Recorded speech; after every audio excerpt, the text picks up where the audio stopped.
नमस्कार, मैं डॉक्टर हेमंत शर्मा। आज आपको बताने जा रहा हूँ नेक्रोस्पर्मिया के लिए। नेक्रोस्पर्मिया क्या होता है? इसको हम बोलते हैं डेड स्पर्म। जो स्पर्म मर चुके हैं उसको बोलते हैं नेक्रोस्पर्मिया। नेक्रोस्पर्मिया पार्शियल भी हो सकता है, कंप्लीट भी हो सकता है। तो मैं इसका क्योर बताऊंगा आपको यहाँ इस वीडियो में। क्योर मतलब आप नेचुरली बच्चा प्रोड्यूस कर सकते हैं और फीमेल पार्टनर जो है वो आपसे प्रेग्नेंट हो सकती है नेक्रोस्पर्मिया होने के बावजूद भी। तो ये सब कैसे संभव है वो इस वीडियो को अंत तक देखें और पूरा समझें। तो मैं आपको बताता हूँ कैसे संभव है। एक होता है नेक्रोस्पर्मिया पार्शियल, एक होता है कंप्लीट। पार्शियल मतलब ऐसा होता है कि कुछ ही स्पर्म है या ज्यादातर स्पर्म डेड है पर कुछ स्पर्म लाइव भी है, तो इसको हम बोलते हैं पार्शियल। एक होता है कि कुछ ही स्पर्म डेड है और मैक्सिमम स्पर्म लाइव है। एक होता है कंप्लीट मतलब सारे स्पर्म डेड हैं। तो इसमें कई बार ऐसा भी होता है, माइल्ड नेक्रोस्पर्मिया होता है, मॉडरेट होता है और कंप्लीट बोल सकते हैं हम इसको। तो अब समझते हैं नेक्रोस्पर्मिया जो स्पर्म की डेथ हो रही है, जो जीवित स्पर्म नहीं है, उनका कारण क्या है।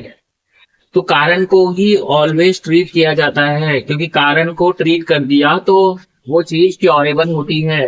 आप खुद सर्च करेंगे नेक्रोस्पर्मिया क्योरेबल है, आंसर है यस, ये क्योरेबल सिचुएशन है। तो अगर कभी भी आपको डेड स्पर्म है तो डरने की, घबराने की जरूरत नहीं है, कोई प्रोसीजर पे जाने की जरूरत नहीं है। आपका कारण ट्रीट करेंगे और आप ठीक हो जाएंगे। समझते हैं नेक्रोस्पर्मिया को हम कैसे पहचाने। पहले हम करेंगे टेस्ट, जिससे बोलते हैं सीमन एनालिसिस। पर टेस्ट से पहले, जाने से पहले मैं आपको कारण बताता हूँ। कारण क्या होते हैं नेक्रोस्पर्मिया के? इन्फेक्शियस कॉजेज होते हैं, जैसे प्रोस्टाइटिस हो गया, आपको कोई प्रोस्टेट ग्लैंड का इन्फेक्शन या वहां इन्फ्लामेशन, या एपिडिडेमाइटिस, या फिर स्क्रोटम में कोई इन्फेक्शन है, टेस्टिस में कोई इन्फेक्शन है तो उससे भी नेक्रोस्पर्मिया होता है। या फिर आपको वेरिकोसील है तो वो भी नेक्रोस्पर्मिया कर सकता है। या आप टाइट अंडरवियर पहनते हैं, साउना बाथ या हॉट बाथ लेते हैं तो वो आपका स्पर्म क्वालिटी गिरा देता है। या अल्कोहल लेते हैं या स्मोकर हैं, या आपके शरीर में एंटीऑक्सीडेंट डेफिशिएंसी है, जैसे विटामिन डी, ई, सी, क्यूटेन, जिंक, एल कार्निटिन, इनका कमी के कारण भी स्पर्म का मोटिलिटी सही नहीं होता है, स्पर्म का डेथ होने लगता है। या आप अच्छा लाइफ स्टाइल नहीं जीते हैं, जैसे कि अच्छा नींद नहीं ले रहे हैं, हमेशा तनाव में रह रहे हैं, या आप एक्सरसाइज वॉकिंग नहीं करते हैं। ठीक है, तो ये सारे कारण होते हैं एक डेड स्पर्म होने के पीछे। तो इन कारणों को ही हम ट्रीट करते हैं। कई बार हार्मोनल डिसबैलेंस भी होता है।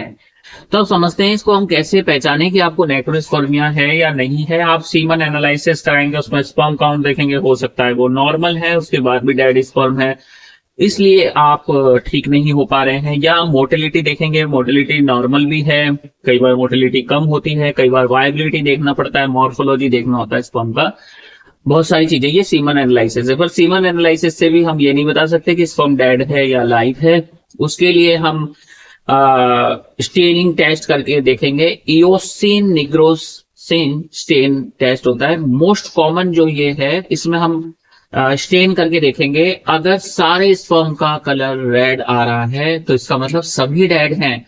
या फिर कुछ स्पर्म का कलर रेड है, कुछ का रेड नहीं है, तो ये है पार्शियल नेक्रोस्पर्मिया। इसका मतलब कुछ ही स्पर्म डेड है, कुछ डेड नहीं है। इसके बाद हम हार्मोन टेस्ट करके देखेंगे, जैसे serum FSH, LH, testosterone, prolactin hormone, ये भी एक रोल प्ले करते हैं। अगर ये हार्मोन डिस्टर्ब है तो भी डेड स्पर्म हो सकते हैं। उसके अलावा कल्चर करेंगे, सीमन कल्चर है, या फिर आप कर सकते हैं यूरिन कल्चर भी इसमें देख सकते हैं कई बार। उसके बाद अल्ट्रासोनोग्राफी ऑफ स्क्रोटम देखना होगा, कहीं स्क्रोटम में कोई दिक्कत तो नहीं है। ट्रांसरेक्टल अल्ट्रासोनोग्राफी देखना है, जो डक्ट है, जो पाथवे, जो ट्रैक्ट है वो सही है या नहीं है, कहीं उसमें कोई रुकावट तो नहीं है। जब ये सारे कारण हम देख लेते हैं तो उसके बाद अब आती है बात ट्रीटमेंट की। पेशेंट सोचता है कि मैं क्या करूं, काफी डिप्रेस हो जाते हैं, तो उसमें डिप्रेस होने की जरूरत नहीं है। इन सारे कारणों को रूल आउट करके हम पेशेंट को क्योर कर सकते हैं।